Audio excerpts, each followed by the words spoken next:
The National Wage Council is inviting public feedback and suggestions for its upcoming guidelines for wages and employment-related issues.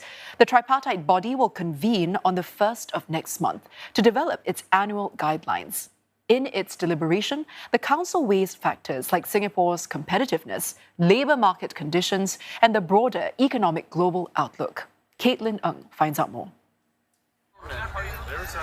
US tariffs and the rise of AI. Analysts say these will be key considerations when the National Wages Council meets on the 1st of September.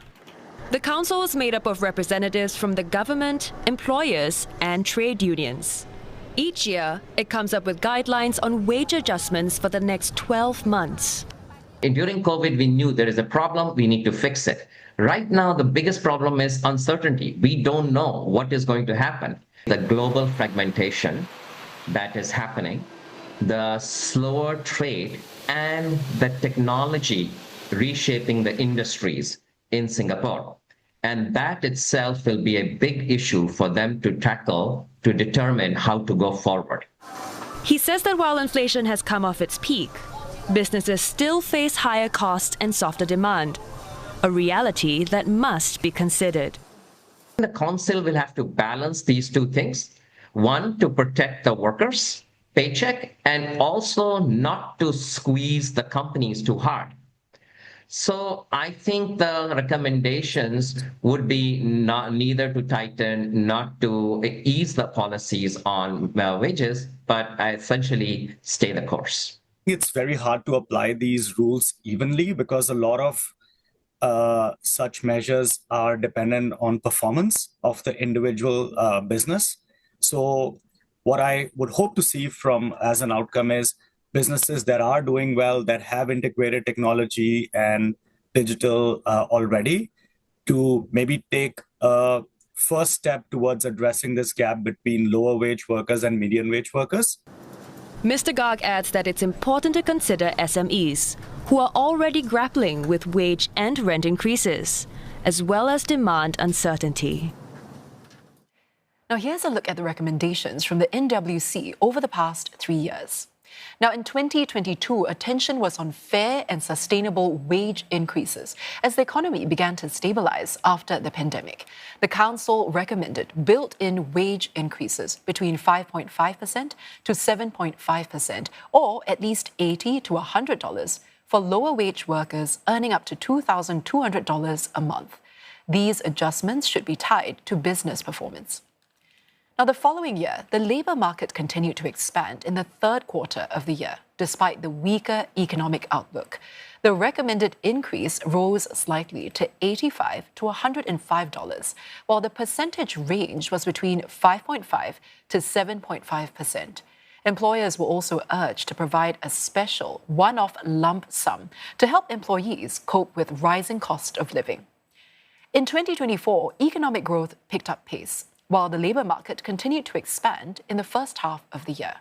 The recommended increase rose slightly to $100 to $120, while the percentage range remained at 5.5% to 7.5%. And we're going now for a deeper analysis on this with Seng Wun, who is Economic Advisor at financial services consultancy CGS International Securities Singapore. Now, Seng Wun, thank you so much for joining us today. Now, do you think the NWC will keep its wage guidelines steady, tighten them, or ease them for the year ahead? Well, it will clearly be based on the economic condition when they come down to deliver their recommendations. If we were to look at the parameters so far, the economy in the first half done reasonably well because of front loading. But when we look at labor market condition and survey about employment for the coming quarter, it has softened. Momentum on hiring has softened. Clearly, there is that worry that after the front loading activities in the first half, economic activities in the second half will be significantly slower as tariff impact not just hit the US side, but rest of the world as well. So this is a macro condition that the committees will be looking very closely at. So I would say it will still be a case of reasonable adjustment could be the same in terms of the range that 5.5, 7.5 type, but clearly very much up to the business and the sectors. Those external facing one may be seeing more headwind. Some of the domestic demand side clearly have been doing better, and they could be seeing more flexibility, and the variable could be higher. So I think they will take these conditions into their deliberation, including, of course, productivity as well. And clearly, things could still change very significantly, or a better first half, but second half could be slower. Indeed, second half of the economy is off to a soft start if we were to take the latest trade performance, which just came out this week, as an example of slower growth momentum. And we've also just heard about global fragmentation as well as AI adoption and disruption as two key considerations. Do you agree with this? And are there any other factors that might shape the NWC's thinking? Too many to think of. Clearly, what the economy is doing in Singapore, demand in the rest of the world, very important. Then you got all this, disruption that is unfolding, year after year, how technology is impacting and reshaping business, digital solution, impacting hiring, and clearly in the employment market.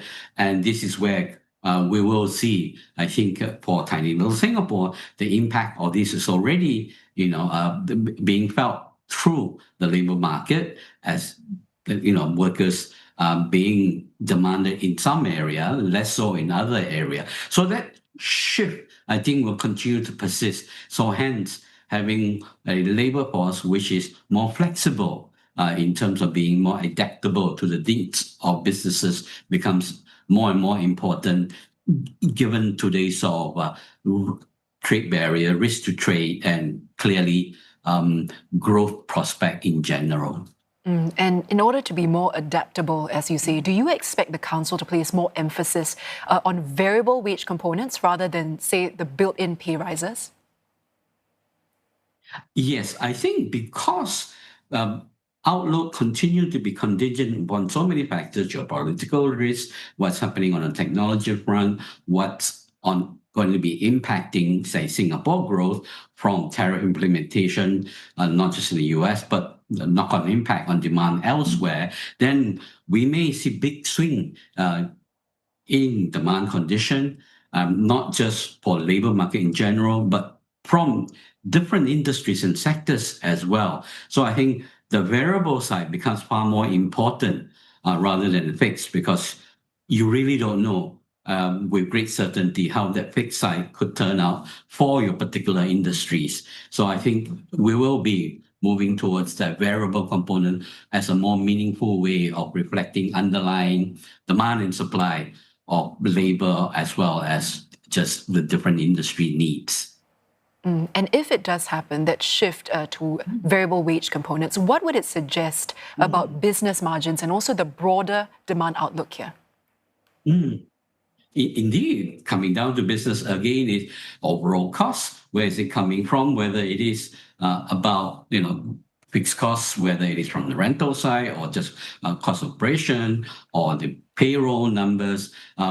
But clearly, what consumer at the other end are willing to pay for their goods and services as well, and whether they are willing to pay clearly depends on labor market condition at the other side, employment in the end market, in terms of whether there is employment opportunity and income growth as well. So that clearly will shape how much they can protect their margins, or the cost of selling their goods and services are being compressed by increased competition as businesses look to into the same market, perhaps to sell their goods and services as well. So all these things will be playing out in the coming months and quarters. And clearly, that's why having a variable side becomes far more important in terms of how businesses can look to then plan ahead with greater certainty.